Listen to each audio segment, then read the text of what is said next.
Welcome to Study Live. We are seeing the chapter Classification of Plants. And बच्चा लोग, we are going to see the cryptogams second division, which is going to be the Bryophyta, and the third division, which is going to be the Pteridophyta. तो हम लोग ये particular session में cryptogams का आगे differentiation देख रहे हैं. आगे उसका कौन सा डिवीजन है? तो क्रिप्टोगैम्स में सेकेंड डिवीजन कौन सा है? ब्रायोफाइटा. एंड थर्ड डिवीजन कौन सा है? टेरिडोफाइटा. तो इसके बारे में एकदम शॉर्ट में let us see a small summary.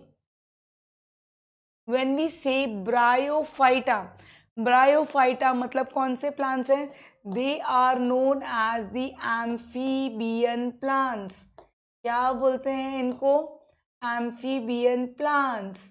क्यों इनको एम्फीबियन प्लांट्स बोलते हैं? बिकॉज ये लैंड पे रहते हैं. They are going to live on land, but उनको पानी चाहिए. लैंड पे रहने के बाद भी they are going to need water for fertilization and completion of their life cycle. मतलब उनको पानी चाहिए मेल और फीमेल गैमेट को यूनाइट करने के लिए एंड लाइफ साइकिल कंप्लीट करने के लिए. इस करके उनको क्या बोला जाता है? Amphibian plants. So they are the bryophyta. इसका एक सिंपल टेक्निक बताती हूँ. इस ब्रायोफाइटा में we have the examples of riccia which is nothing but liverworts. किस में आ रहा है बच्चों? लिवरवॉर्ट्स में आ रहा है. एंड सेकेंड वाला क्या है? फ्यूनेरिया. ये जो फ्यूनेरिया है ये किस में आ रहा है? मॉसेस में आ रहा है. So remember these two particular examples. We have Rixia, which is included in liverworts, and we have got Funaria, which is included in mosses. ठीक है. अभी हम लोग जब भी टेरिडोफाइटा देखते हैं, सो ये टेरिडोफाइटा मतलब ये फर्स्ट सक्सेसफुल vascular plants है. These are the first successful vascular plants which have well developed root, stem and leaves. क्या है इनके पास? रूट है, स्टेम है and leaves. Fruits and flowers are absent. इनके पास फ्रूट्स एंड फ्लावर्स कैसे हैं बच्चों?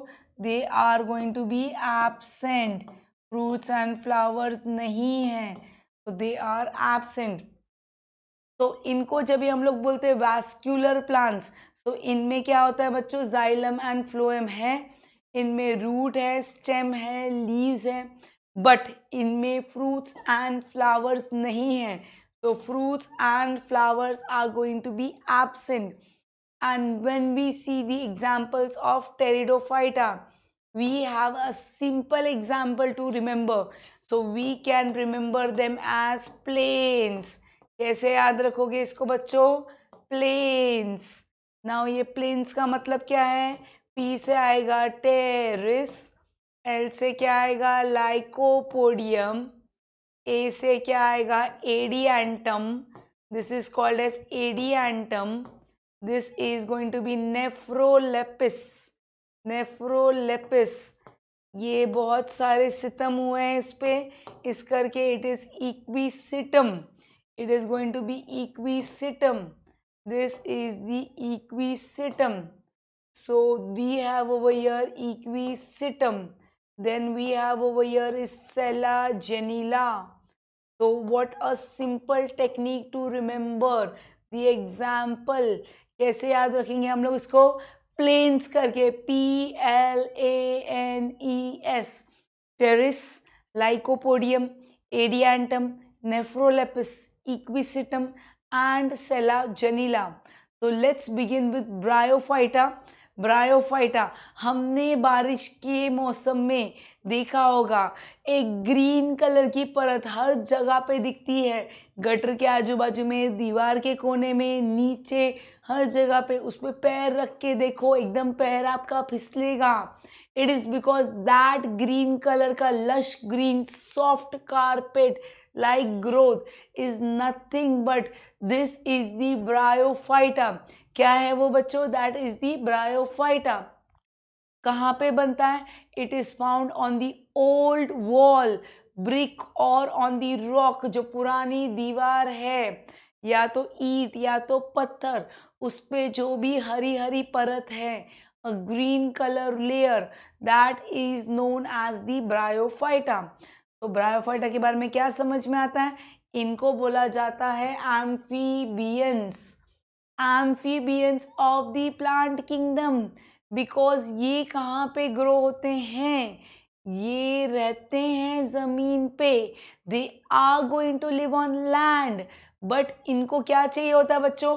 They are needing water to survive and to reproduce. मतलब ये सर्वाइव करना, जिंदा रहने के लिए एंड रिप्रोड्यूस करने के लिए इनको क्या चाहिए? पानी पानी पानी। So that is why they are called as amphibian plants. इनको वाटर चाहिए, किसके लिए? They require water for reproduction, अपना कॉपीज बनाने के लिए, अपने नंबर ऑफ इंडिविजुअल्स बढ़ाने के लिए इनको क्या लगता है? वाटर। अभी इनका स्ट्रक्चर कैसे है? ये होते हैं बिल्कुल भी थैलॉइड, मींस इनमें भी रूट स्टेम लीव्स नहीं है। They do not have well develop root stem and leaves. कैसे है वो? मल्टी सेल्यूलर है एंड दे आर ऑटोट्रोपिक। तो वी कैन से यहाँ पे दिख रहा है हमको रूट स्टेम लीव्स नहीं है, यहाँ पे दिख रहा है मल्टी सेल्यूलर है एंड यहाँ पे ग्रीन कलर है। तो इनको क्या बोला जाता है? Autotrophic, which means they can prepare their own food. तो यहाँ पे बच्चों एक पर्टिकुलर एग्जाम्पल हमको दिख रहा है, यहाँ पे दिख रहा है ये कैसे रिप्रोड्यूस कर रहे हैं। ये दाने दाने दिख रहे हैं, बारीक बारीक दाने दाने, these are nothing but the spores. तो इन लोग रिप्रोडक्शन अपना कैसे करते हैं? They are performing the function of reproduction with the help of spores. so in their body is not differentiated, इनमें root stem and leaves differentiated नहीं है। so what they have this leaf like structures and root like structures are present। उनमें असली root stem leaf नहीं है, उनमें root like structures और leaf like structures are present, उनमें रहते हैं। तो इसको अगर हम लोग लेबलिंग करने जाएंगे तो क्या दिख रहा है बच्चों आपको? ये these are the leaf like structures and these are the root like structures which are called as the rhizoids। क्या बोलते हैं इनको बच्चों? rhizoids। so if we see इनमें conducting tissues, क्या होता है conducting tissues? that is going to be xylem and phloem। तो कंडक्टिंग टिश्यूज भी कैसे इनमें? बिल्कुल एब्सेंट, नहीं होते इनमें कंडक्टिंग टिश्यूज। तो they do not have any specific tissues जिससे कंडक्शन होगा, किसका? फूड एंड वाटर का। So they do not have any specific tissues for conduction of food and water. Examples के बारे में मैंने ऑलरेडी आपको बताया। एग्जाम्पल्स में आएगा mosses, which is going to be the funaria, and over here we can see the next example. We have Markensia, we have got funaria, we have Markensia, and here we have got after funaria and Markensia, over here we have the Anthoceros, and in the center exactly we have the Rixia। तो कितने examples हो गए? Mosses जो है, funaria, Anthoceros, Rixia and Markensia। तो इसको कैसे याद रख सकते हो? We can remember mosses, then anthoceros, riccia and we have marchantia. So इसको याद रखने का technique we can remember it as MARM, which is M for moss, M for Markensia, A for Anthoceros and R for Rixia। Let's go on to our next topic, which is Pteridophyta। इनमें we can say definitely proper root दिख रहा है, proper stem दिख रहा है and proper leaf दिख रहा है। दिख रहा है ना बच्चों? Yes. So they have got proper root, stem and leaves. So तीनों भी है प्रॉपरली डेवलप्ड।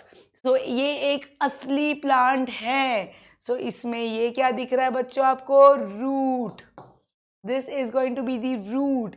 यहाँ पे क्या दिख रहा है, रूट हेयर के बाद root, these are the leaves, they have got well developed conducting system. Conducting system मतलब बच्चों जाइलम एंड फ्लोएम। जाइलम क्या सप्लाई करेगा, water, and phloem is going to supply food. Separate tissues है पानी supply करने के लिए एंड फूड सप्लाई करने के लिए।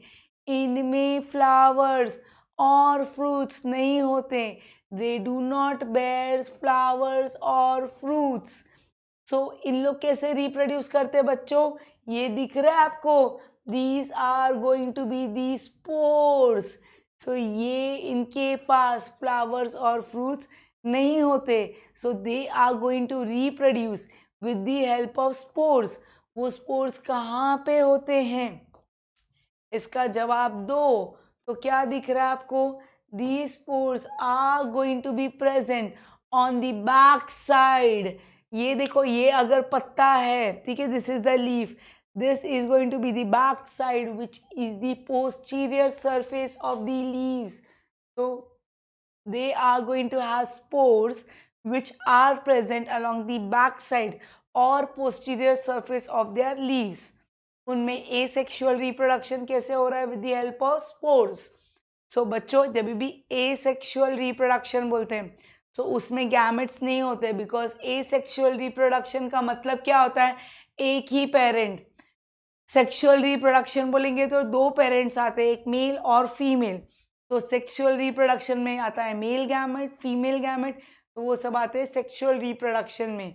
So when we see in case of this as the sexual reproduction, so sexual reproduction में इन लोग क्या करते हैं बच्चों, they are doing the function of zygote formation।